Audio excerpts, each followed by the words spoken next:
Yes, ready, start. Mr. Deputy Chairman, I thank you for having given me this opportunity to express my views on the subject under discussion, the working of the Ministry of Energy. Since the honorable member who spoke before took exactly 30 minutes since this is my maiden speech. I would request you, sir, to give me at least 15 minutes. At the outset, I wish to assure you, sir, and all the honorable members here that I am fully aware of the novel transitions of this August Assembly, which since its inception has been and continues to be a meeting place of some of the finest intellects in our country, of scholars, statesmen, and towering personalities who have distinguished themselves in diverse fields. Much comments has been made in the press recently about the present infusion of young blood into this house of elders. I hasten to reassure you, sir, and all the senior members here that they need harbor no apprehension on this score. I give you my solemn word that I shall never fail to uphold the dignity, prestige, and decorum of the Rajya Sabha, and I shall do nothing to detract from the house that has been added to it by the luminous personalities who have graced these hallowed portals, who are no longer with us, and to whom I pay my respectful homage as a new entrant. I deem it a great honor to stand here and speak on the floor of the very same Rajya Sabha where 36 years ago, in 1962, our great departed leader rose to make his forceful maiden speech, which electrified the entire nation, while electrified the whole country with his maiden speech. The theme of my maiden speech today is going to be dedicated mainly to the subject of electricity. My leader has sent me here together with my colleagues in the party to echo the voice of the people of Tamil Nadu in this national forum. In particular, I have come here as the representative of the weaker sections of our society, the toiling masses, the crores of humble workers, to give oral manifestation to their feelings and legitimate desires and make them known to the rest of the country. There are many members here who are far more knowledgeable than I am and vastly richer in experience.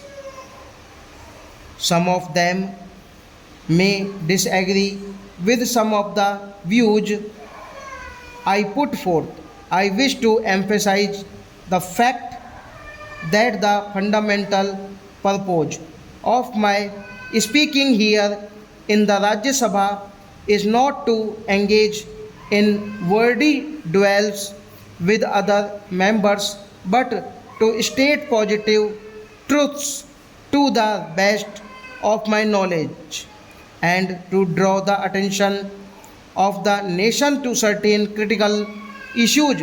Tamil Nadu has been facing acute shortage of electricity for more than a decade.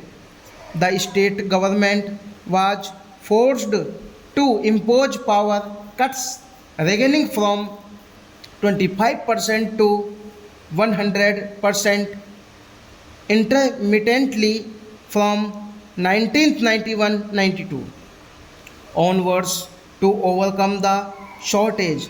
As a result of the repeated power cuts, the industrial and agricultural production in the state has been affected adversely and drastically. Tamil Nadu has very meager hydel potential. Most of the economical hydel potential has either already been exploited or is already on the unveil. The balance potential is either tied up in interstate disputes or is to fossil fuel that is available in the states is lignite, and efforts have already been undertaken to utilize this potential in an optimum manner. Tamil Nadu has almost exhausted its hydel resources and has no coal resources at all. For setting up more coal based thermal stations, there are formidable constraints in that coal has to be hauled over long distances, either from Andhra Pradesh or from Bengal or Bihar, rendering the cost too high and the availability of coal uncertain. It was in this context that the state government passed for the location of a nuclear plant in the state, and the government of India was kind enough to concede the demand by sanctioning the Madras Atomic Power Project. With sanctioning the Madras Atomic Power Project with a capacity of 235 megawatt in 1967. Later in 8th 5-year plan, the second unit also with a generation capacity of 235 megawatt was also sanctioned. At the time, there was a clear understanding between the state and the central governments that the entire output from Kalpakam would be allocated solely to Tamil Nadu to meet the urgent and pressing needs of the state.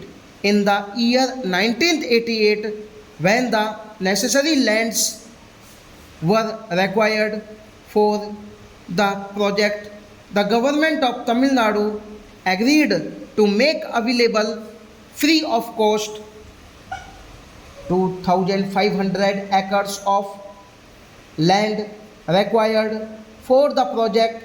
The lands were valued at about rupees 35 lakhs. This commitment was based on the confirmation given by the Madras Atomic Power Project authorities to the effect that in return the entire energy output from the project would be sold to Tamil Nadu. Stop.